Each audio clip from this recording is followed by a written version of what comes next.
C'est ici, dans le canal de l'Ourcq, à l'arrière du magasin de bricolage, que le corps du vigile a été retrouvé. Saïd, âgé de 36 ans, était porté disparu depuis mardi. Ce soir-là, vers 19h30, à l'heure de la fermeture, le maître chien refuse l'accès à un couple. Ce dernier appelle des amis en renfort. Le ton monte, s'ensuit une altercation avec le vigile, des insultes, bousculades et des échanges de coups. Très rapidement, 6 personnes de confession juive, âgées de 19 à 27 ans, sont interpellées et placées en... Cette découverte macabre à Bobigny, en région parisienne. Le corps d'un vigile vient d'être retrouvé dans un canal. L'homme était porté disparu depuis hier soir, après une altercation avec des clients du magasin dont il assurait la sécurité. 6 personnes. Donc M. Bourarache, agent de sécurité pour bas de corps, des clients qui se présentent après l'heure de fermeture, qui souhaitent rentrer de force dans le magasin.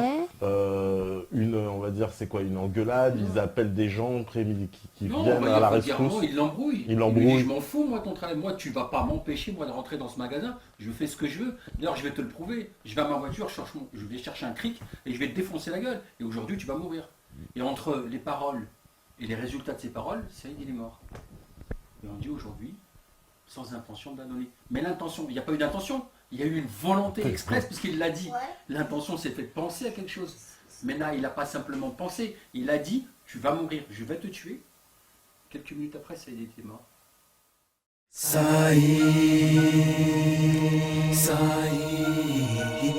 oh, Saïd, Saïd, oh, Saïd, Saïd, oh, Saïd.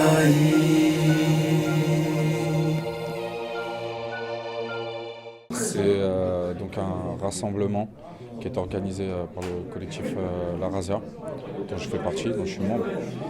Et on a voulu en fait réunir un maximum de soutien à Nathalie qui se sont manifestées récemment et puis faire découvrir l'affaire aux personnes qui se sont manifestées en fait.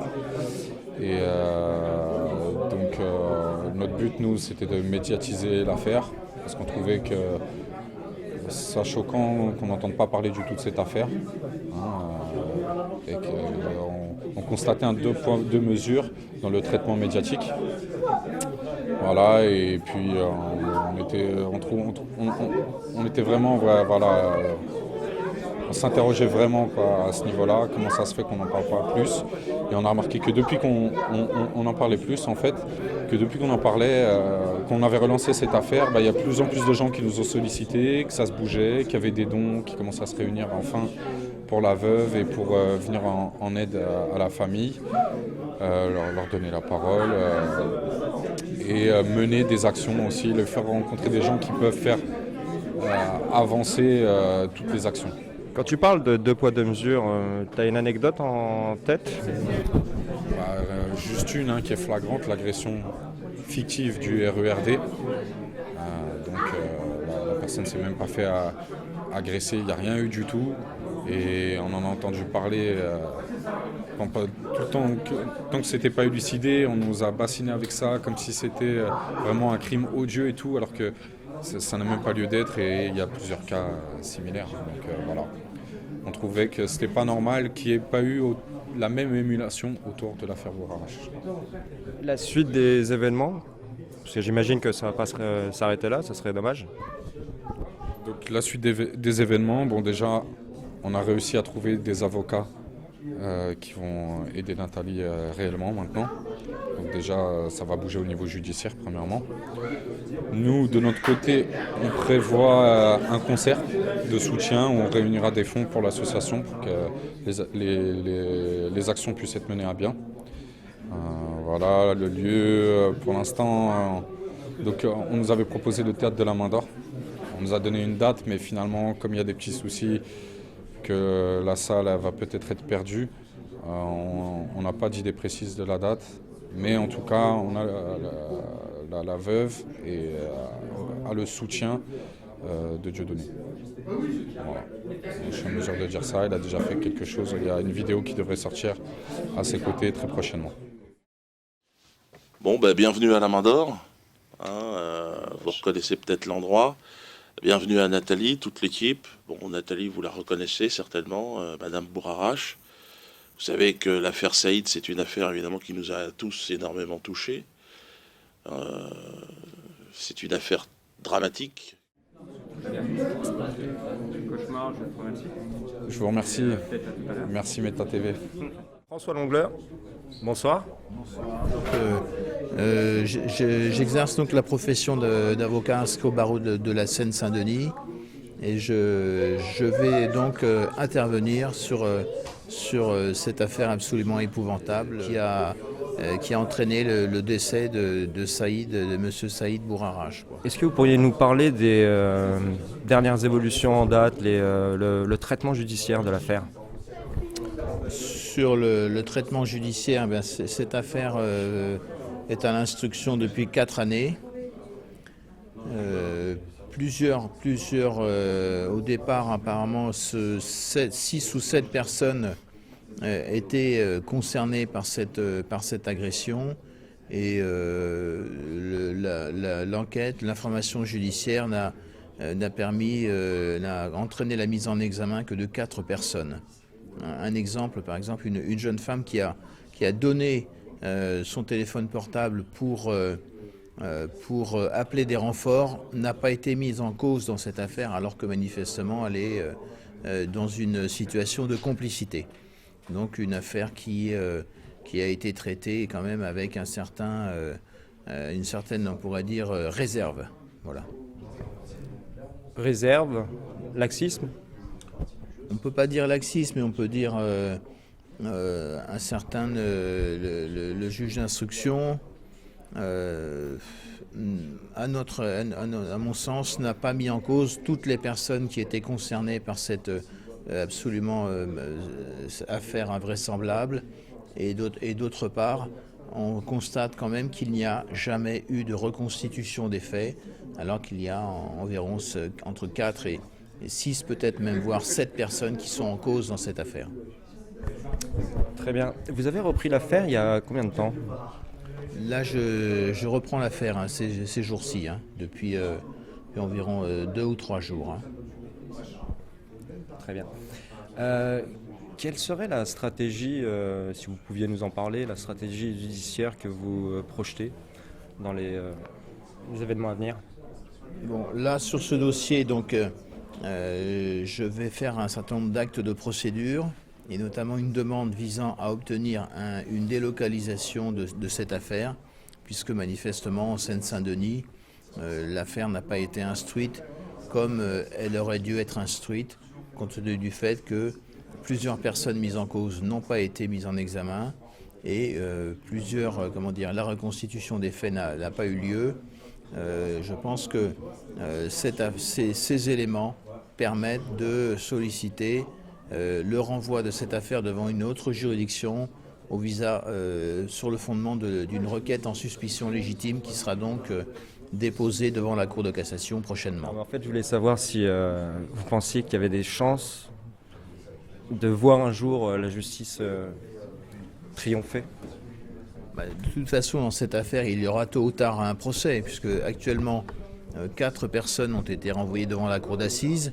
Sur ces 4 personnes, une personne a saisi la chambre de l'instruction pour contester son renvoi devant la cour d'assises et sollicite sa mise hors de cause, et une autre personne sollicite son renvoi devant une juridiction correctionnelle. Nous attendons le résultat de la décision qui sera prise par la chambre de l'instruction, mais dans tous les cas de figure, il y aura un procès devant la cour d'assises. Peut-être d'ici 12 à 15 mois, il y aura un procès devant la cour d'assises dans cette affaire. Concernant les suspects, les 4 ou 7 suspects, tout dépend du traitement judiciaire, 4 ou 7, mais là c'est plutôt 4.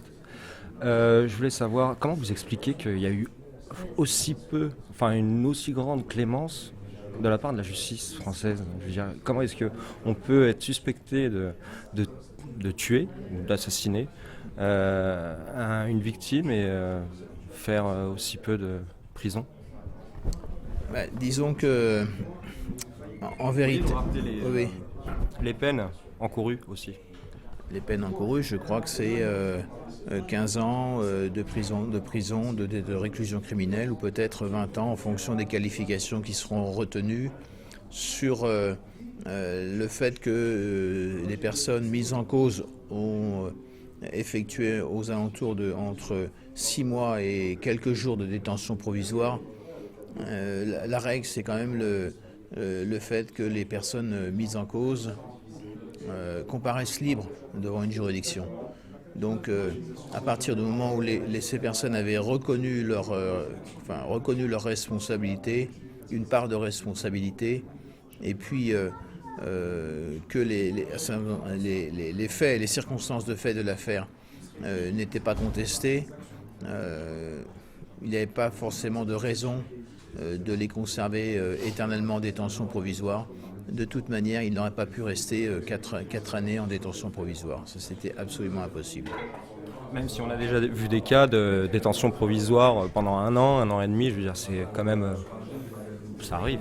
Oui, non, il y a déjà eu des détentions provisoires de 3 années, 4 années, mais dans des affaires, on peut dire presque plutôt dans des affaires de terrorisme ou de grand banditisme.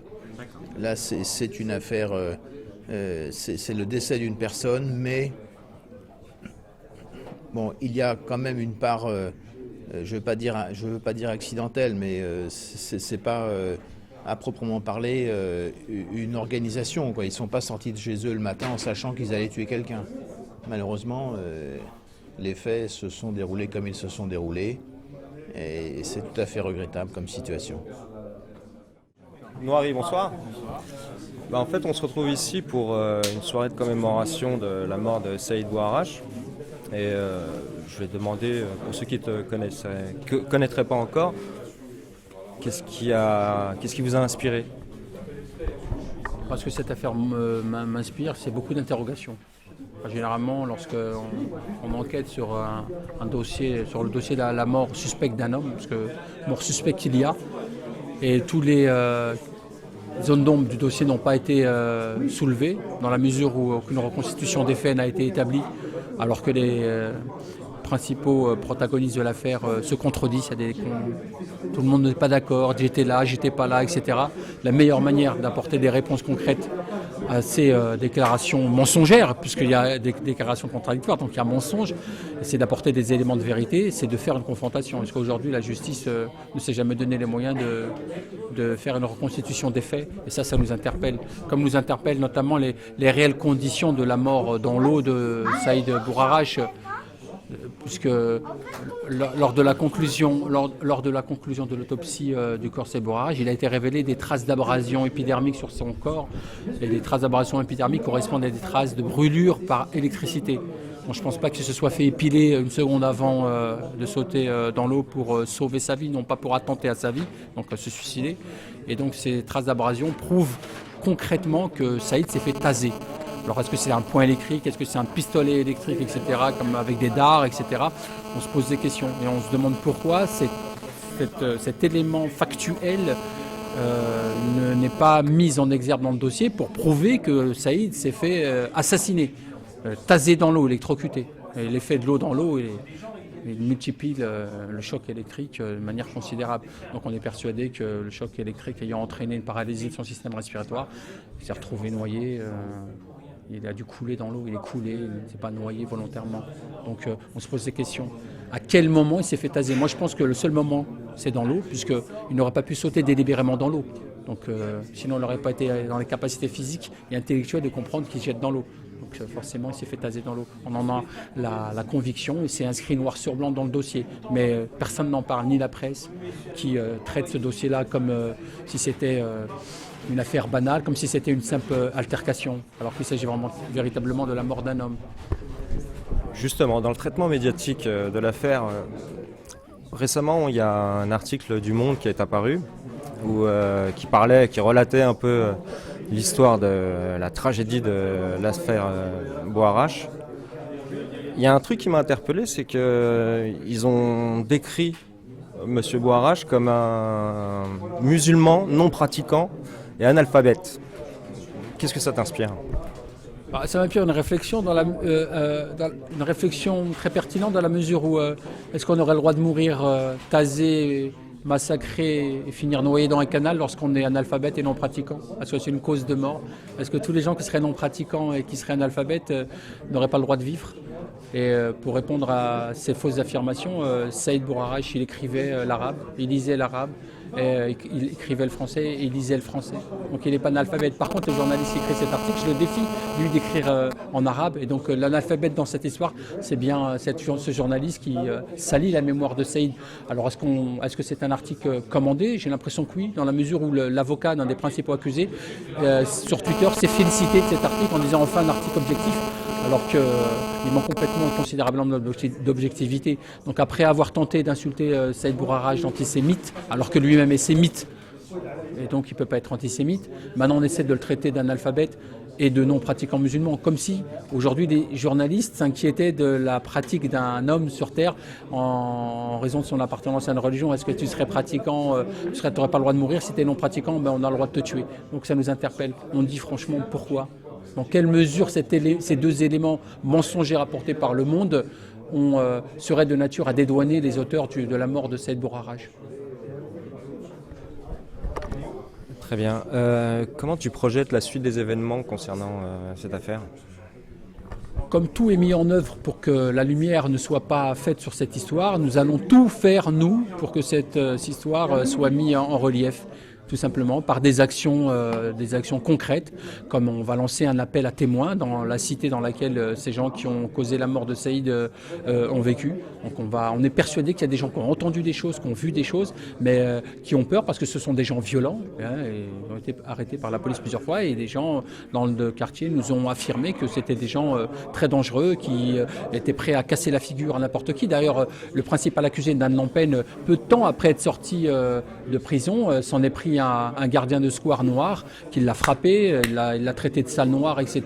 Donc il a proféré des propos racistes. Et quand on dit que dans cette affaire, tout le monde s'entend pour dire qu'il n'y avait pas de caractère raciste dans la mort de Saïd, le fait que Saïd se soit fait condamner... On a des preuves de ça ? Oui, absolument, oui, il y a la condamnation, c'est inscrit sur son casier judiciaire. On essaie de retrouver la trace du monsieur, du gardien de square noir qui s'est fait frapper par cette personne-là et il s'est fait condamner. C'est facile de retrouver sa trace, c'est inscrit sur le casier judiciaire. D'ailleurs, on se demande aujourd'hui comment ça se fait que les magistrats qui ont instruit cette affaire n'aient pas relevé le caractère raciste de l'agression de ce gardien noir. Alors, par définition, s'il a agressé une personne parce qu'elle était noire, donc Saïd il était arabe, quand on dit que vraiment c'est une agression raciste, c'est la preuve par la justice elle-même qui a condamné le principal accusé pour des propos racistes et des actes de violence racistes à l'encontre de ce gardien de square. Voilà, et on appelle tous les gens, on appelle la communauté juive à se désolidariser de ces mouvements extrémistes, sionistes, intégristes et fanatiques. Rejoignez le combat de gens qui sont au contraire orientés vers un rapport pacifique, décomplexé et franchement la main tendue et ouverte vers tout le monde. Rejoignez-nous notre combat parce que c'est aussi votre combat, parce que ces gens-là, ces extrémistes vous mettent en danger. Ce ne sont pas les gens qui dénoncent ces gens-là qui vous mettent en danger. On a besoin de vous, on a besoin de votre soutien comme Jacob Cohen, comme d'autres personnes. Et ce combat, on le mène pour vous aussi.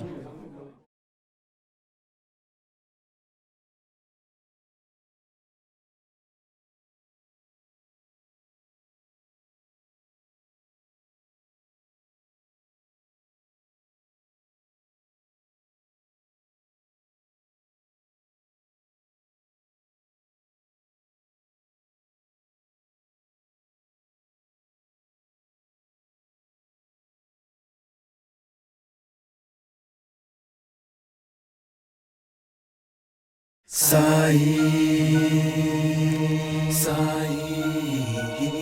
oh Saïd, oh Saïd, oh Saïd.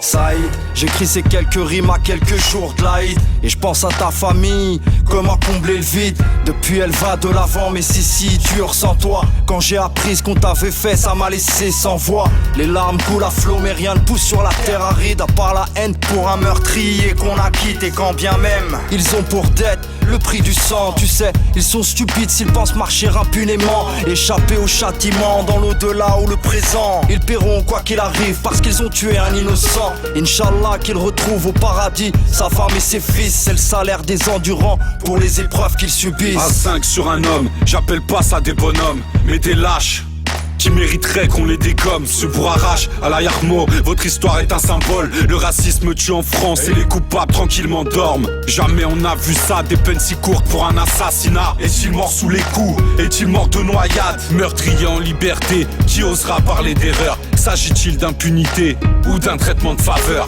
Ils veulent cacher la vérité, que l'affaire soit étouffée. Cette histoire n'est pas finie, LRZ vient l'étoffer. Avec ceux qui soutiennent, on n'est pas prêt d'oublier. Vous allez payer pour vos crimes, que Saïd repose en paix. Saïd, ton histoire nous a fait de la peine. Ce jour-là t'as rencontré la haine, la même qui cause à mort de tant d'être cher. Encore un innocent qu'on enterre. T'oublie pas ça. Dis-moi que reste-t-il au fond à part la tristesse? Un sentiment d'impunité, une justice multivitesse. Leur justice manque de justesse, méprise mes frères, mes sœurs. Pas de méprise quand elle privilégie certains de ses agresseurs. On veut juste la justice pour Saïd, mais plus de confiance en l'État, vu qu'il protège ceux qui aiment faire couler le sang de la vendetta. Haine de l'extrême minimisée, haï pour ton identité. Ne savent-ils pas que la sentence pour ce crime c'est l'éternité? Assez de souffrance et de drame, toujours les mêmes qui portent le blâme. Faut-il forcément que toutes nos peines se changent en rivière de larmes? Pour ceux et celles qui pensent des plaies immenses à l'âme, ceux et celles à qui je pense chaque jour, à qui je passe mon salam. Un drame de plus sur le sol français. Tu ne penses qu'à danser, moi sur un son cadence. Et j'ouvre ma gueule, je me sens enfoncé, on le sait. Dans ce pays, l'hypocrisie et dans les mœurs, c'est légitime, le crime œuvre. Non pour la paix mais pour le meurtre. Si t'es un feu, j'étais pas coupable. L'égalité, de quoi tu me parles? Leur justice à deux vitesses, le ressort, toi tu pars. C'est le retour des ratonnades, des immigrés dans la Seine. Pas d'excès de zèle, après France-Afrique on nous sert France-Israël. Si la connaissance nourrit l'âme, le racisme pourrit l'homme. J'ai autant de tristesse pour lui que pour Ilan. Penser à Saïd, espérant que la peine de sa famille ça aide à apaiser. Je repense sa mémoire pour la peine. Saïd, ton histoire nous a fait de la peine. Ce jour-là t'as rencontré la haine, la même qui cause à mort de tant d'être cher. Encore un innocent qu'on enterre. T'oublie pas. Les problèmes de ce monde ne se règlent pas avec des milices. Dites aux excités d'ici, bah que l'heure est venue qu'on en finisse. Et les ministres s'y pront à bouger pour l'antisémitisme avec malice. Cautionne qu'ils s'en sortent sans qu'on les punisse. Quand l'esprit communautariste et la haine réussissent. Le racisme ne compte pas que des blancs chrétiens. Dans ses disciples ils ont tué Saïd. Garder la tête froide est difficile. C'est parce qu'il était musulman que les assaillants l'ont pris pour cible. C'est vrai que le raccourci va si vite. Ils ont fait comme en Palestine, ils n'ont pas de limite. J'ai le sentiment que c'est le pire qu'ils imitent. Ils ont fait une nouvelle victime, endeuiller sa famille, on vient réclamer la justice. Pour Fofana et son équipe, ça parle du gang des barbares. Mais là c'est silence médiatique, les dépipés depuis le départ. Pas le même traitement juridique, si la victime est musulmane et que les accusés sont des juifs. Quand c'est l'inverse on les condamne, même si les faits sont fictifs. Médias et politiques à court, ils tirent des conclusions hâtives pendant des jours et des jours. Mettent en branle la République, mais minimisent le phénomène. Si c'est des sionistes assassins, ils ont le droit d'avoir la haine. Ils nous ont déclaré la guerre, c'est tout le système qu'on a en face. Et des milices de feu en faction protégées par Manuel Valls. On veut la justice pour Saïd, frère t'es mort en martyr. Que Dieu l'a créé, Amin, c'est la plus belle façon de partir. Saïd, ton histoire nous a fait de la peine. Ce jour-là t'as rencontré la haine, la même qui cause à mort de tant d'être cher. Encore un innocent qu'on enterre.